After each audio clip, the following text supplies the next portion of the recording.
निखिलैः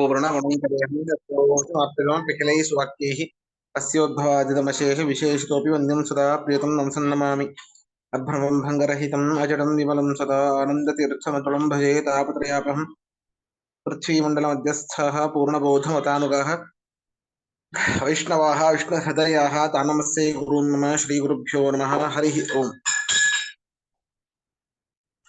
36ನೇ ಶ್ಲೋಕ ಆಗಬೇಕು. पारन्ती सुरसदनं विशाल संवित् संप्राप्तः खलु सुचिरान्निवेद्यहीनम्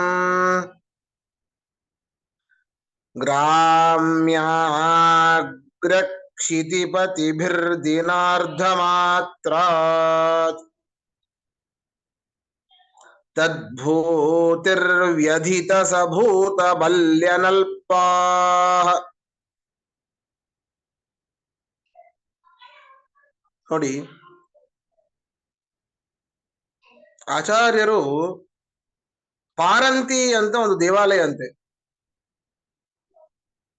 ಆ ದೇವಾಲಯದಲ್ಲಿ ಬಹಳ ಕಾಲದಿಂದಾಗಿ ನೈವೇದ್ಯ, ಪೂಜಾ, ಪುನಸ್ಕಾರ, ಇತರ ಆಚರಣೆಗಳು ಯಾವುದೂ ಕೂಡ ಆಗಿರ್ಲಿಲ್ವಂತೆ. ಅಂತಹ ಆ ಒಂದು ದೇವಾಲಯದಲ್ಲಿ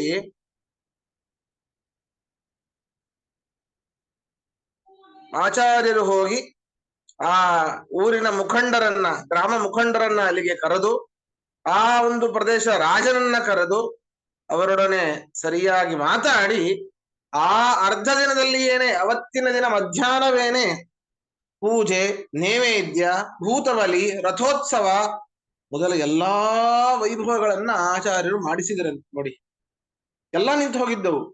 ಅಷ್ಟೇ ಅಲ್ಲ, ದೇವಸ್ಥಾನದ ಜೀರ್ಣೋದ್ಧಾರ, ಬ್ರಹ್ಮಕಲಶೋತ್ಸವಾದಿಗಳು ನಡೆಯುವಂತೆ ಮಾಡಿ ಆ ದೇವಾಲಯದಲ್ಲಿ ಇನ್ನೂ ವೈಭವವನ್ನ ಹೆಚ್ಚಿಸಿದರು ಅಂತ ಇದರಲ್ಲಿ ವರ್ಣನೆ ಮಾಡ್ತಾ ಇದ್ದಾರೆ. ಪಾರಂತಿ ಎಂದು ದೇವಾಲಯ. ನೋಡಿ, ಪ್ರಶ್ನೆ ನೋಡಿ, ಇದು ನೋಡಿ, ಪದಚ್ಛೇದ ನೋಡಿ. ಪಾರಂತಿ ಸುರಸದನಂ ವಿಶಾಲ ಸಂವಿತ್ ಸಂಪ್ರಾಪ್ತ ಖಲು ಸುಚಿರಾತ್ ನಿವೇದ್ಯಹೀನಂ ಗ್ರಾಮ್ಯಾಗ್ರಕ್ಷಿತಿಪತಿಭಿಃ ದಿನಾರ್ಧ ಮಾತ್ರ ತದ್ಭೂತಿ ವ್ಯಧಿತ ಸಭೂತ ಬಲ್ಯನಲ್ಪಾಃ. ಅನ್ವಯ ನೋಡಿ. ವಿಶಾಲ ಸಂವಿತ್, ವಿಶಾಲ ಸಂವಿತ್ ಶ್ರೀಮದ್ ಆಚಾರ್ಯರು, ವಿಶಾಲ ಸಂವಿತ್ ಶ್ರೀಮದ್ ಆಚಾರ್ಯರು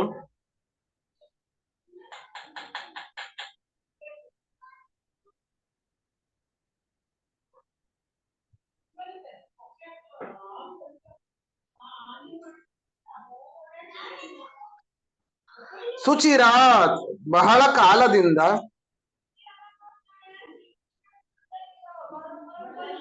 ಸುಚಿರಾತ್ ಬಹಳ ಕಾಲದಿಂದ,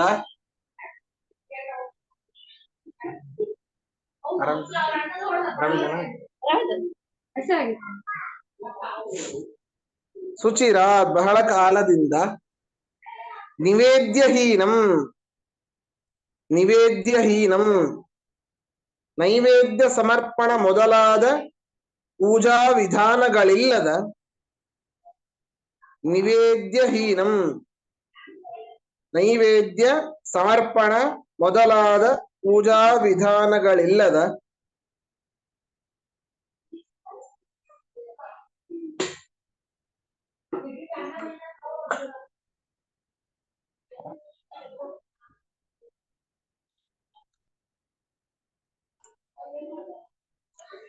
ಪಾರಂತಿ ಸುರಸದನಂ, ಪಾರಂತಿ ಸುರಸದನಂ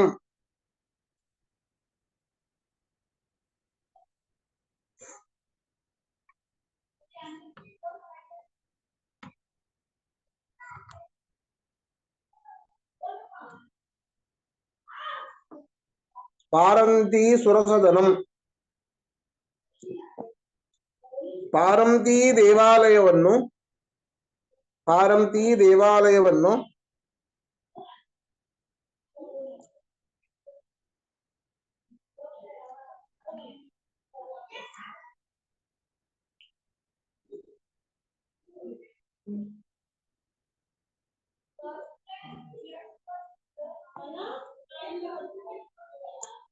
ಪಾರಂತಿ ಸುರಸದನಂ.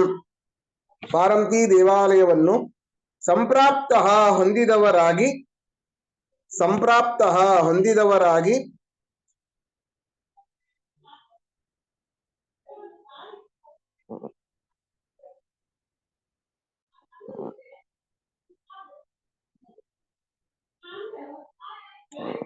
ಸಂಪ್ರಾಪ್ತ ಹೊಂದಿದವರಾಗಿ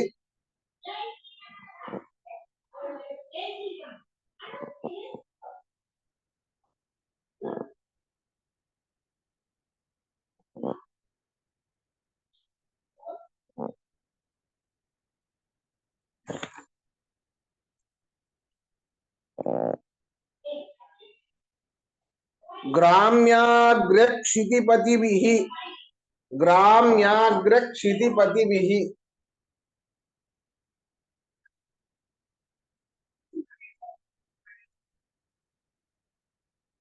ಗ್ರಾಮ್ಯಾಗ್ರ ಕ್ಷಿತಿಪತಿಭಿಃ ಗ್ರಾಮದ ಮುಖ್ಯಸ್ಥರು ಮತ್ತು ರಾಜ ಇವರಿಂದ ಗ್ರಾಮದ ಮುಖ್ಯಸ್ಥರು ಮತ್ತು ರಾಜ ಇವರಿಂದ ಗ್ರಾಮದ ಮುಖ್ಯಸ್ಥರು ಮತ್ತು ರಾಜ ಇವರಿಂದ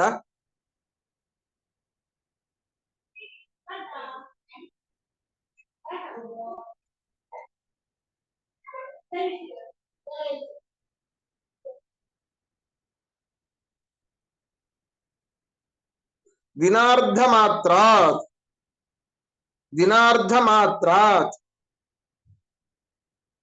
ಅರ್ಧ ದಿನದಲ್ಲಿಯೇ ದಿನಾರ್ಧ ಮಾತ್ರಾತ್ ಅರ್ಧ ದಿನದಲ್ಲಿಯೇ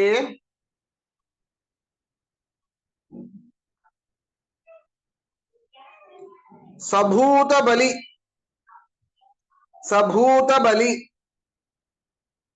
ಭೂತ ಬಲಿ ಸಹಿತವಾಗಿ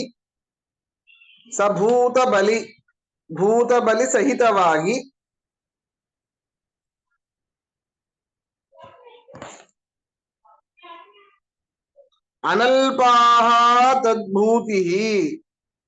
ಅನಲ್ಪಾಹ ತದ್ಭೂತಿ ಹೆಚ್ಚಾದ ಆ ದೇವಾಲಯದ ಪೂಜಾದಿ ವೈಭವಗಳನ್ನು ಹೆಚ್ಚಾದ ಆ ದೇವಾಲಯದ ಪೂಜಾದಿ ವೈಭವಗಳನ್ನು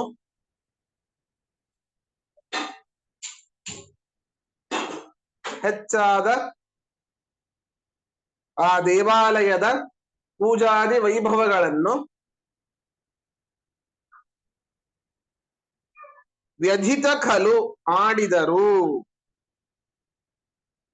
ವ್ಯಧಿತ ಖಲು ಮಾಡಿದರು ಪ್ರಶ್ನೆ ಇದ್ರೆ ಕೇಳಿ.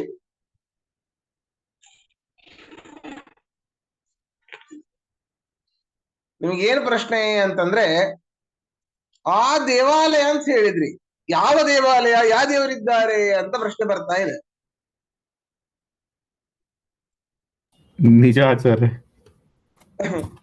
ಅಷ್ಟು ಹೇಳ್ತಿದ್ದಾರೆ ಅಂತಂದ್ರೆ ಆಚಾರ್ಯರು ಮುಂದಿನ ಶ್ಲೋಕದಲ್ಲಿ ಅದರ ಬಗ್ಗೆ ವರ್ಣನೆ ಮಾಡ್ತಾ ಇದ್ದಾರೆ. ನಾರಾಯಣ ಪಂಡಿತಾಚಾರ್ಯರು ಏನು ಅಷ್ಟು ಬೇಗ ಯಾಕೆ ಅಲ್ಲಿ ಬಂದು ಮಧ್ಯಾಹ್ನವೇನೆ ಎಲ್ಲಾ ಷೋಡಶೋಪಚಾರ ಮಾಡಿ ಮಹಾನೈವೇದ್ಯ, ಮಹಾಮಂಗಳಾರತಿ, ಮಹಾಪೂಜೆ ಎಲ್ಲವನ್ನು ಮಾಡಿಸಿ ಬ್ರಹ್ಮಕಲಶಾದಿಗಳನ್ನ ಮಾಡಿಸಿ ಸಾಯಂಕಾಲ ಉತ್ಸವಾದಿಗಳನ್ನೆಲ್ಲ ಮಾಡೋದು ಅಂತಂದ್ರೆ ಅಷ್ಟ್ಯಾಕೆ ಆತುರ, ಅಷ್ಟು ಬೇಗ ಯಾಕೆ ಮಾಡಿದರು ಅಂತಂದ್ರೆ ಅದನ್ನ ಇಲ್ಲಿ ಹೇಳ್ತಾ ಇದ್ದಾರೆ. ಭೀಮತ್ವೇ ಸಹ ಸಹಜೈ ಪ್ರತಿಷ್ಠಿತ ಪ್ರಾಕ್ ಪಂಚಾತ್ಮಾ ಮುರರಿಪುರಂಚಿತೋ ಯದತ್ರ ಪಾಂಚಾಲ್ಯಾ ಬಲಿಸಲಿಲಂ ಸಮಂ ದದತ್ಯಾ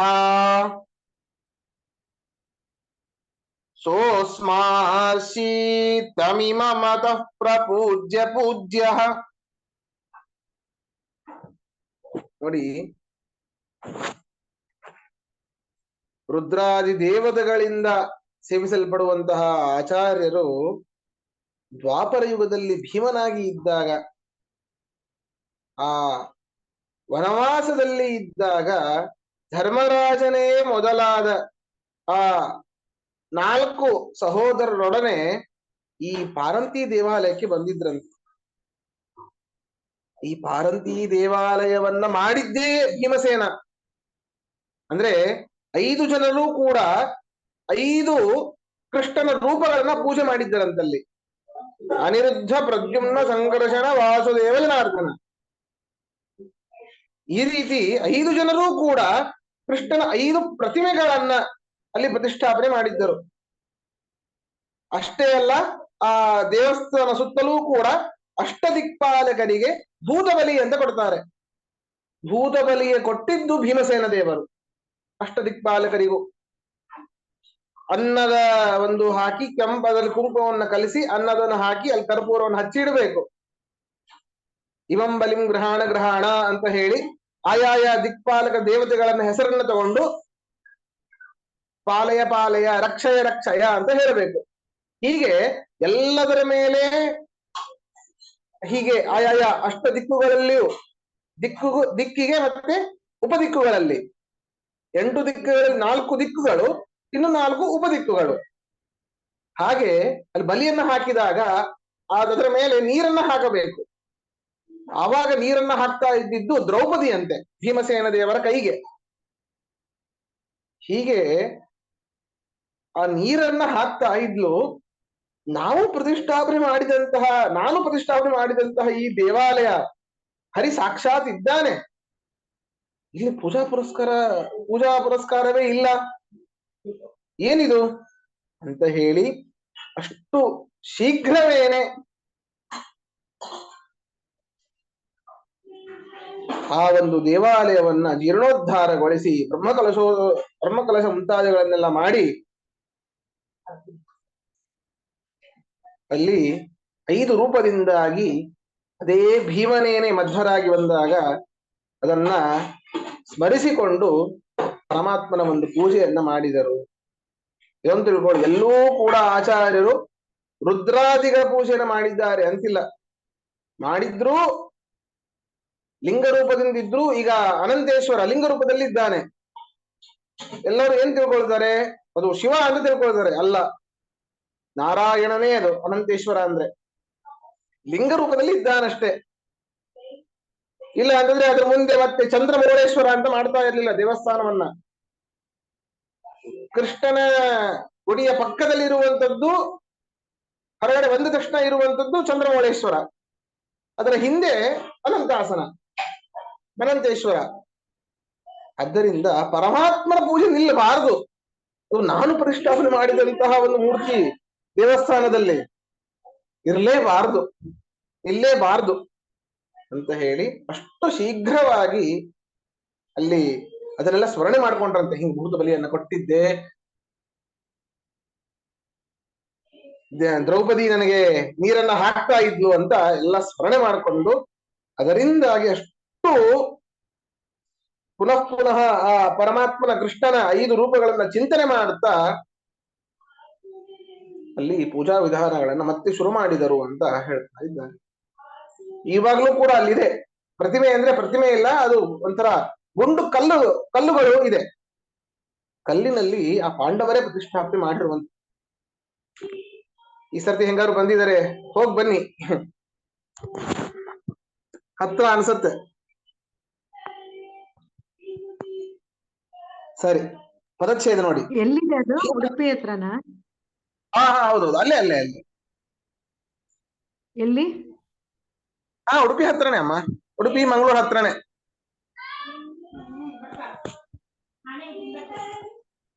ಪದಚ್ಛೇದ ನೋಡಿ.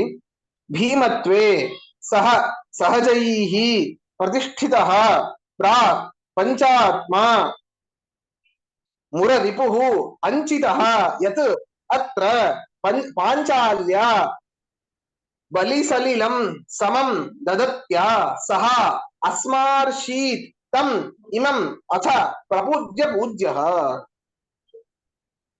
ಅರ್ಥ ನೋಡಿ. ಪ್ರಾಕ್ ಹಿಂದೆ ದ್ವಾಪರ ಯುಗದಲ್ಲಿ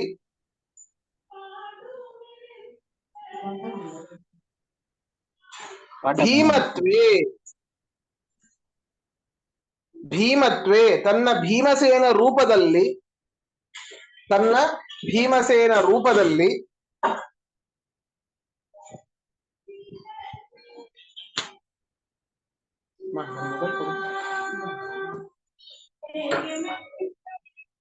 ಭೀಮತ್ವೇ ಭೀಮಸೇನ ರೂಪದಲ್ಲಿ ಸಹಜೈಹಿ ಸಹ ಸಹಜೈಹಿ ಸಹ ಸಹೋದರರೊಡನೆ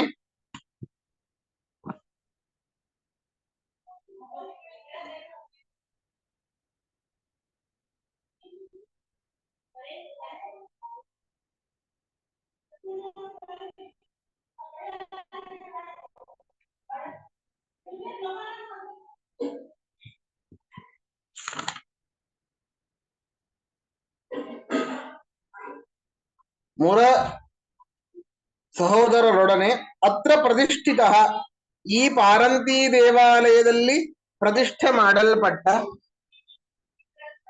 ಈ ಪಾರಂತಿ ದೇವಾಲಯದಲ್ಲಿ ಪ್ರತಿಷ್ಠೆ ಮಾಡಲ್ಪಟ್ಟ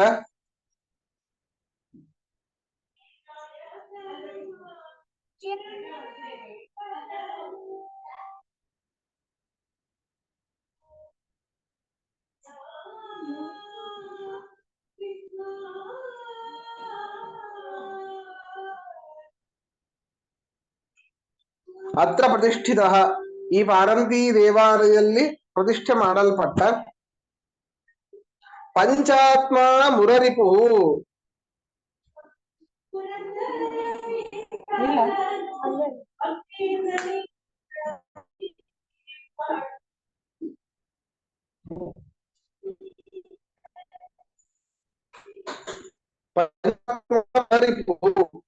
ಶ್ರೀಮನ್ನಾರಾಯಣನು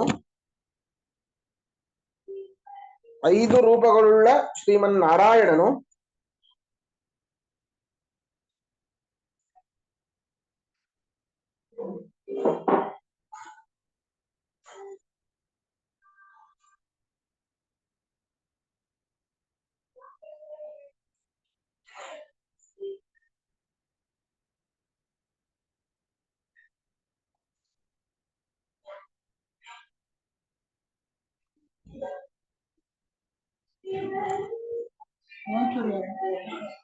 ಪಂಚಾತ್ಮ ಮುರರಿಪು 5 ರೂಪಗಳುಳ್ಳ ಶ್ರೀಮನ್ನಾರಾಯಣನು ಬಲಿಸಲಿಲಂ ದದತ್ಯ ಬಲಿಸಲಿಲಂ ದದತ್ಯ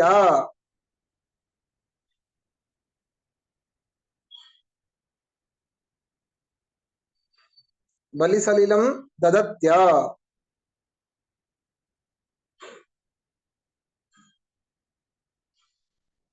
ಭೂತಬಲಿಗೆ ನೀರನ್ನು ಕೊಡುತ್ತಿದ್ದ ಭೂತಬಲಿಗೆ ನೀರನ್ನು ಕೊಡುತ್ತಿದ್ದ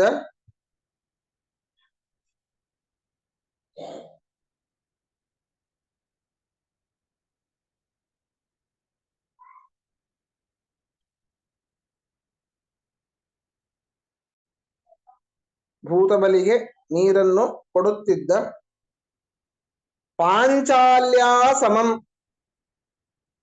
ಪಾಂಚಾಲ್ಯಾ ಸಮಂ ದ್ರೌಪದಿ ದೇವಿಯವರಿಂದ ಕೂಡಿಕೊಂಡು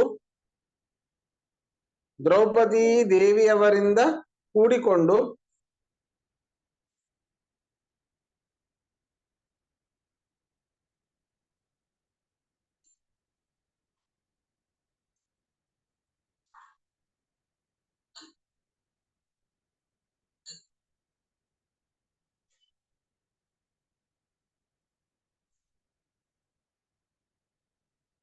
ದ್ರೌಪದಿ ದೇವಿಯವರಿಂದ ಕೂಡಿಕೊಂಡು ಯತ್ ಅಂಚಿತಃ ಯತ್ ಅಂಚಿತಃ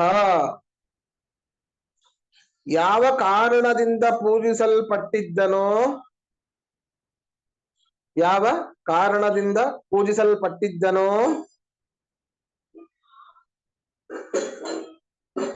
ಪ್ರಪೂಜ್ಯ ಪೂಜ್ಯ ಸಹ ಪ್ರಪೂಜ್ಯ ಪೂಜ್ಯ ಸಹ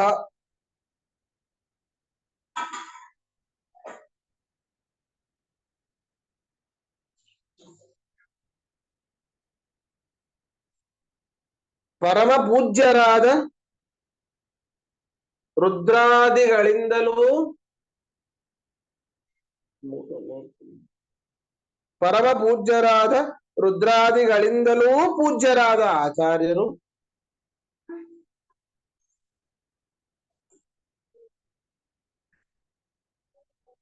ಪರಮ ಪೂಜ್ಯರಾದ ರುದ್ರಾದಿಗಳಿಂದಲೂ ಪೂಜಿತರಾದ ಆಚಾರ್ಯರು ಅಥ ಅನಂತರ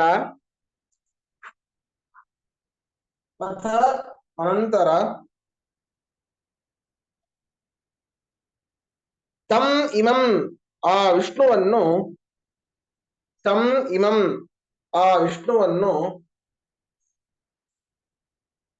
ಅಸ್ಮಾರ್ಷೀತ್ ಸ್ಮರಿಸಿದರು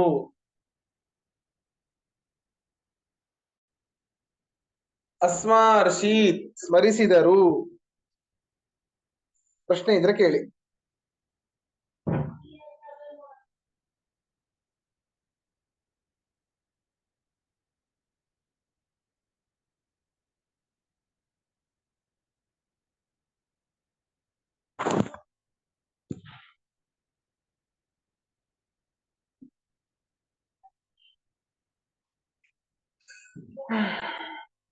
ಇನ್ನೊಂದು ಆಚಾರ್ಯರ ಒಂದು ಮಹಿಮೆಯನ್ನ ಹೇಳ್ತಾ ಇದ್ದಾರೆ. ಆಯಾಸ್ಯನ್ ಕಿಲ ಸರಿದಂತರಾಖ್ಯ ದೇಶಂ ಗ್ರೀಷ್ಮೇ ನಿರ್ಜಲಮಿಹ ಶುಶ್ರುವಾಂಸ್ತಟಾಕಂ ತತ್ಕಾಲೇ ಪರಮಭಿವರ್ಷಯನ್ ಘನೌಘಂ ತತ್ಪೂರ್ತ್ಯೈರ್ವ್ಯಧಿತ ಕುತೂಹಲಂ ಜನಾನಾಂ.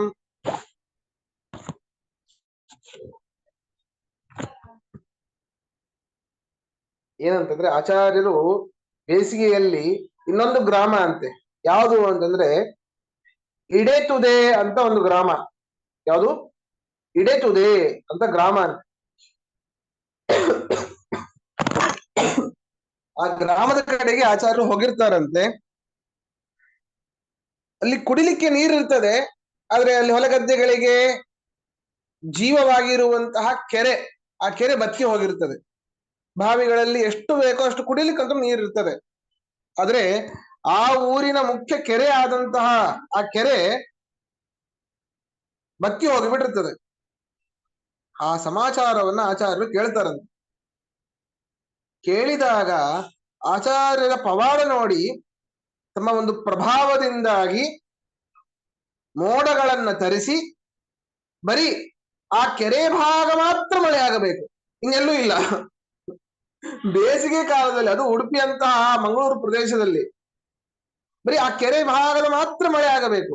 ಜೋರಾದ ಮಳೆ ಬರಿಸಿ ಕೆರೆ ತುಂಬುವ ಹಾಗೆ ಮಾಡಿ ಬೇಸಿಗೆ ಕಾಲ ಮುಗಿಯುವ ತನಕ ಅತ್ಯಂತ ಶುಭ್ರವಾದ ಸಿಹಿಯಾದ ನೀರಿನಿಂದ ಕಂಗೊಳಿಸುವಂತೆ ಆಚಾರ್ಯರು ಜನರಿಗೆ, ಆಚಾರ್ಯ ಆ ಒಂದು ಮಹಿಮೆಯನ್ನ ನೋಡಿ ಆ ಎಲ್ಲಾ ಜನರೂ ಕೂಡ ಆಶ್ಚರ್ಯಪಟ್ಟರು ಅಂತ ಇದರಲ್ಲಿ ವರ್ಣನೆ ಮಾಡ್ತಾ ಇದ್ದಾರೆ. ಪದಚ್ಛೇದ ನೋಡಿ. ಸಮಯ ಇದೆನಾ ಶ್ರೀಕಾಂತ್? ಇಲ್ಲ, ಸಮಯ ಇಲ್ಲ, ಬೇರೆ ಪಾಠಕ್ಕೆ ಹೋಗ್ಬೇಕು. ಸರಿ ಸರಿ ಸರಿ, ಹಾಗಾಗಿ ಇವತ್ತಿನ ಪಾಠ ಮುಗಿಸೋಣ. ಶ್ರೀಕೃಷ್ಣಾರ್ಪಣಮಸ್ತು.